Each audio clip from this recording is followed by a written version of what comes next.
Com certeza. E eu sou muito grata por estar nessa noite especial. Eu acho que hoje eu costumo dizer que nós, seres humanos, temos uma grande responsabilidade, primeiro conosco e depois com o outro, né? A oração que diz, olha primeiro para você, para depois para os outros, né? Então, amai-vos uns aos outros como a ti mesmo. E isso eu costumo falar, que às vezes a gente está tão preocupada com os outros e não olha para si mesmo. Mas a si mesmo é o principal para que você possa conectar com os outros, né? E isso é saúde. Então, eu sou grata porque hoje eu estou conseguindo conectar comigo, com vocês e com o público para poder sair alguma coisa que seja útil aí para quem está ouvindo. Bom, Lênio, o que acontece é que antes a ciência e a religião trabalhavam independentes, né? Todos os séculos passados sempre existiu a ciência que, para nós ocidentais, nasce na Grécia, né? A história vem de lá para cá, a parte formal mesmo tem pouco tempo, né? Porque a estrutura formal da ciência, em termos de universidade, de formação, mas desde que o ser humano é ser humano, se estuda. Então, a ciência mesmo oriental, ela tem 5.000 anos, muitos milhões de anos atrás, e sempre nesse estudo de quem é que está orientando o ser humano, quem que orienta o universo. Então, essa divisão entre ciência e religião ficou muito, muito espaçada. E com o avançar dos estudos, com o avançar da ciência propriamente dita, se chegou que a definição entre a espiritualidade e a parte material, elas estão internamente ligadas e conectadas. Então, coisas que antes a religião falava, a ciência dizia que não existia, e agora, com o advento do estudo da mente e do estudo que a neurociência está fazendo, destrinchando o nosso cérebro, e principalmente as partes da nossa cognição, de como é que forma o pensamento, de como é que esse cérebro conecta com o corpo físico, e da onde vem essa conexão com essa espiritualidade. Então, hoje se prova muito que a espiritualidade, que antes se chamava de religião, ela é muito mais do que a religião. Porque a religião é o nome religare, vem do grego, né, do latim, que significa religar. Religar a quê? Né? Então, é como se nós tivéssemos sido desligados de uma entidade superior. E essa entidade superior, que tem muitas definições, pessoas chamam de Deus, outras, cada religião vai definir essa entidade, mas é algo que está além, que a metafísica chama, está além daquilo que a gente conhece, além de nós mesmos e além do todo, que pode ser o Criador, e aí cada um vai definir. Então, a espiritualidade hoje, junto com a neurociência está vendo que existe essa coisa além do que antes não se poderia provar. E com as técnicas de imagem, né, com as ressonâncias, com os eletrodos que pode conectar no cérebro a um computador, e ali no computador ver a que área do cérebro está sendo ativada, se consegue perceber essa coisa chamada divindade, que é a espiritualidade. Parte do princípio que nós aprendemos desde o momento em que estamos na barriga da nossa mãe. Então, na barriga da mãe, no momento da concepção, nós não nascemos como uma tábula zero, como as pessoas acham. Só pelo fato de não ter a experiência da vida ainda, não existe o pensamento, ou o que se chama de pensamento, vamos colocar memória. Mas essa memória, à medida que o bebê é concebido, ela já vem com a memória do pai e com a memória da mãe. E não só do pai e da mãe, vem com a memória do pai, da mãe do pai, da mãe, da mãe, da mãe. A memória ancestral, assim? Isso que antigamente se chamava de genética, se chama memória da nossa ancestralidade. E essa memória, ela vem carregando de geração em geração. E o que se percebe agora, que uma memória de uma geração, talvez da terceira geração atrás, ela vem repercutir no seu comportamento agora. Então, esse simples fato de nascer já carregado de memória, de experiências da nossa ancestralidade, que vem através desse código genético, que mesmo sem você ter conhecido os seus ancestrais, você reproduz esse comportamento. Olha só. E você, às vezes, quer mudar esse comportamento e algo impede de mudar. Então, por isso, a gente hoje estuda o que se chama de a parte física, a parte mental, emocional e a parte espiritual, que é esse ser que viveu antes da gente, ele tem toda uma vida de experiências. E ele, antes de estar nesse corpo, né, que é o físico, ele também tem o que a gente chama de alma, espírito. Então, essa memória espiritual, ela vem junto dentro do bebê que está sendo concebido. Então, nós somos essa experiência da nossa ancestralidade.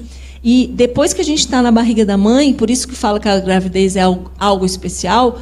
Por quê? Porque na barriga da mãe, a memória também, da parte de comportamento, está sendo fotografada, escutada e sentida para aquele bebê naquele momento. Então, tudo do lado de fora que se conversa, o bebê está registrando. Tudo que a mãe vê, que a mãe sente, o bebê está registrando. E nesse momento, depois que ele nasce, ele começa a ter a experiência do próprio soma, que é a parte somática, que é o corpo dele. Então, nós somos a experiência dos nossos ancestrais, dos 9 meses da barriga da mãe, e mais a nossa experiência de vida. Então, esse comportamento todinho ele é aprendido. Por isso que a gente fala, vou mudar um comportamento hoje. Depende de que vínculo você tem nesse comportamento para mudar. E todo pensamento é a memória. Então, ninguém consegue ficar sem pensar porque tem a memória.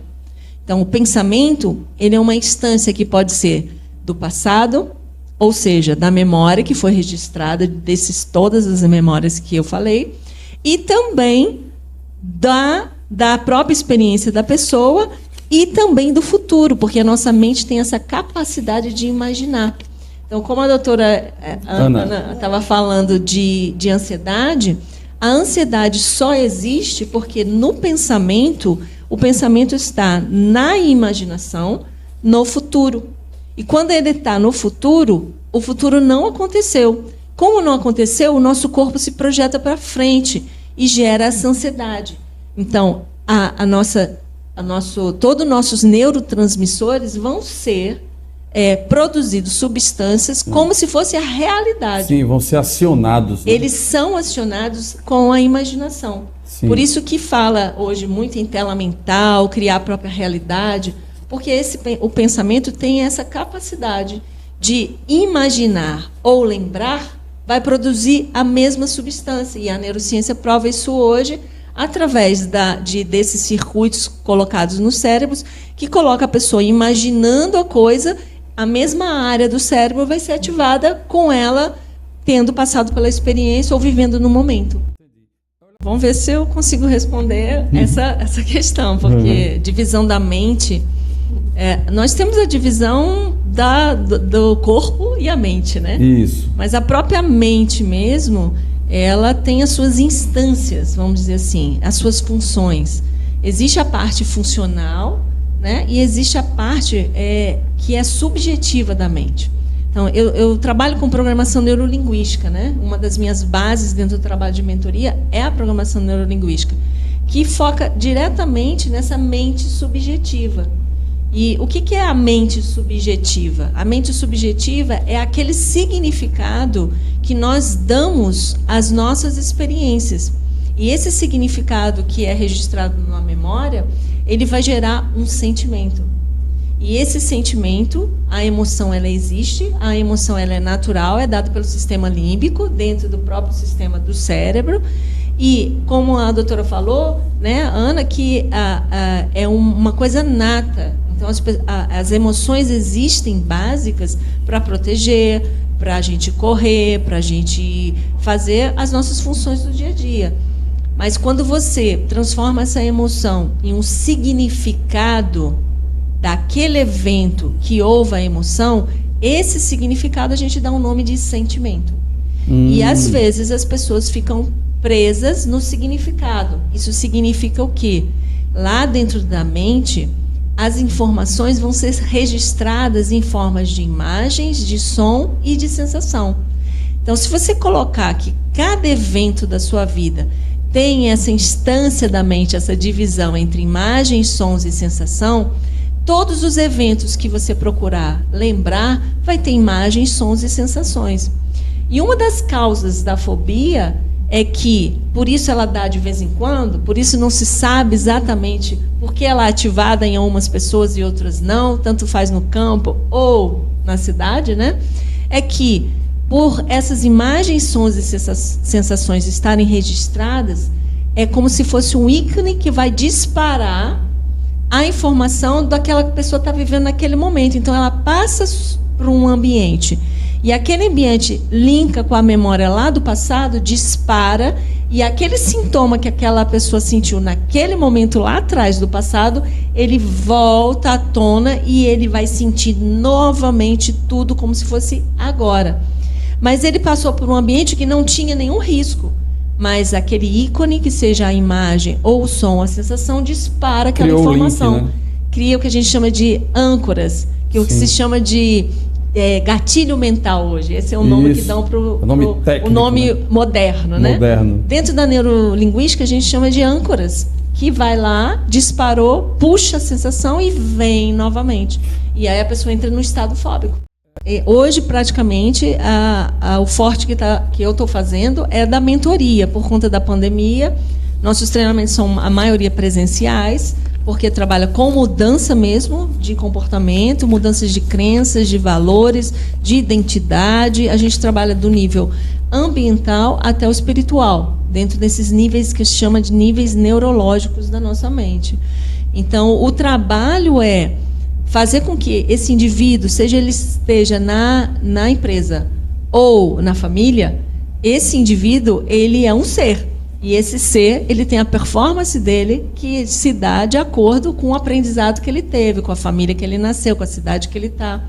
Então, o nosso trabalho é fazer com que esse ser, se ele tiver algum problema, qual é o problema que é? No âmbito familiar? É no âmbito empresarial? É uma habilidade que ele precisa desenvolver? É um bloqueio que ele tem? Então, a gente vai diagnosticar em poucas sessões, né? Por isso é um trabalho muito rápido e é bem diferente do trabalho de terapia, né? A gente faz um trabalho focado naquele pedacinho que é aquele bloqueio que a pessoa tem. E, naquele momento, ele vai, em uma sessão, falar isso, e, depois disso, a gente vai direto com técnicas diretamente na mente para trabalhar aquele processo. Se for algo mais profundo a nível espiritual, e aí a gente vai, se for mais profundo a nível de ancestral, a gente usa outras técnicas, como constelação familiar, várias técnicas que vão fazendo com que esse indivíduo, que ele é holístico, ele possa ser trabalhado como um todo. E aí ele chegar naquele resultado que ele quer, que é o que ele procura dentro da mentoria, né? Bom, se essa doença é física, parte do princípio que toda doença física tem um cunho emocional, mental e espiritual, tá? E para chegar no físico é porque essas instâncias já estão lá já fazendo no limite, né? No limite, e estão avisando o corpo. Então a doença é um sinal que o corpo te dá: ei, cuide de você, cuide das suas outras instâncias. Então, por isso que as pessoas vão procurar o sistema de saúde, né, para remediar, mas não vão diretamente na causa. Por isso dão um remédio, remedia, passa aquele sintoma, mas daqui a pouco ela vai repercutir em outro lugar. Se essa pessoa aí é o próprio dono da empresa ou o principal presidente, aí sim. Mas se é um funcionário, e é um bom funcionário, então a empresa, normalmente, o que ela faz é fazer esse feedback, né? O que está acontecendo, o que não está. Essa é a hora de contratar um profissional para fazer uma mentoria com essa pessoa. Porque, às vezes, perde um profissional muito bom em termos de processo, porque ele tem uma inabilidade qualquer pessoal e precisa tratar disso para que os processos continuem na empresa, porque vai afetar diretamente a empresa. É nesse momento que entra um profissional, que é nesse momento que se entra lá, a empresa contrata, tantas sessões para essa pessoa, para que trate pontualmente daquilo que está influenciando nos processos. E normalmente tem a ver com a pessoa.